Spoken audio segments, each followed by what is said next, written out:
नमस्ते, म डाक्टर सीताराम न्यौपाने बालरोग विशेषज्ञ अहिले भरतपुर अस्पतालमा कार्यरत छु।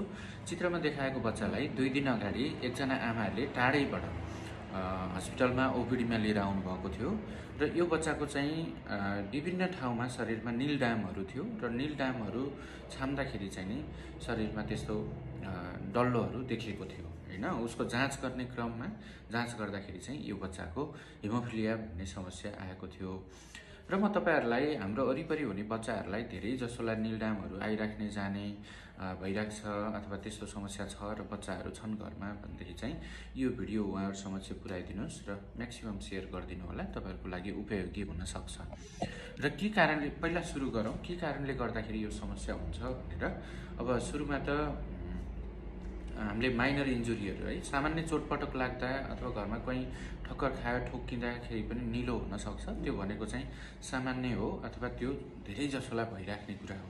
त्यो बाहेक अन्य कुनै जटिल समस्याहरू छ कि भनेर हामीले सोच्न पर्ने हुन्छ, जस्तो कि शरीरमा रगत जमाउने तत्त्वको मात्रा कमी हुन्छ। यदि कुनै चोटपटक बिना नै त्यस्तो आइराख्ने छ भने शरीरमा रगत जमाउने तत्त्वको मात्रा कमी हुँदाखेरि पनि त्यस्तो समस्या, सानो रगतको नसाहरू फुट्यो भने त्यो कारणले गर्दाखेरि पनि यस्तो भइराख्ने हुन सक्छ। जस्तो कि हेमोफिलिया भन्ने समस्या हुन्छ, जसमा चाहिँ रगत जमाउन पर्ने तत्त्वको मात्रा कमी हुन्छ। त्यस्तै गरेर ल्युकेमिया भन्नेमा पनि त्यस्तै समस्या हुन सक्छ र अर्को चाहिँ आइटिपी भन्ने समस्या हुन्छ है। त्यो बाहेक चाहिँ नन एक्सिडेन्टल इन्जुरी है, एक्सिडेन्ट भएको होइन तर घरमा चाहिँ चाइल्ड एब्युज भइराखेको छ कतिपय ठाउँमा भनेदेखि पनि यस्तो समस्या हुन सक्छ भनेर भनिएको छ। यदि अनवान्टेड चाइल्ड छ अथवा आफूले नचाहेको बच्चा छ, घरमा झगडा भइराखेको छ, कुनै प्यारेन्टल स्ट्रेस छ भनेदेखि त्यस्तो अवस्थामा पनि बच्चालाई पिटेको कारणले, थिचेको कारणले, निचोरेको कारणले गर्दाखेरि पनि यस्तो खालको नीलडामहरू आउन सक्छ। त्यसमा चाहिँ हामीले हिस्ट्रीबाट थाहा पाउने हो। र कुन अवस्थामा चाहिँ नि हामीले बच्चाहरुमा डेन्जर हुन सक्छ अथवा डाक्टरको परामर्श लिनुपर्छ भनेर जानकारी गरौँ।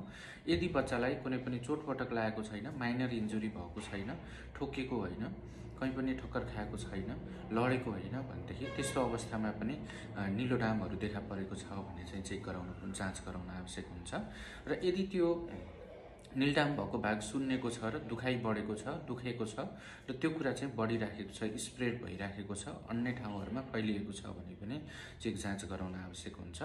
र अरु लक्षणहरू छ र नीलोडाम सँगसँगै चाहिँ अरु लक्षणहरू जस्तै कि ज्वरो आइराखेको छ अनि त्यो ठाउँमा चाहिँ रगत बगिराखेको छ र बच्चा असामान्य तरिकाले चाहिँ थकान महसुस गर्छ भने त्यस्तो अवस्थामा पनि डाक्टरको परामर्श लिनुपर्ने हुन्छ।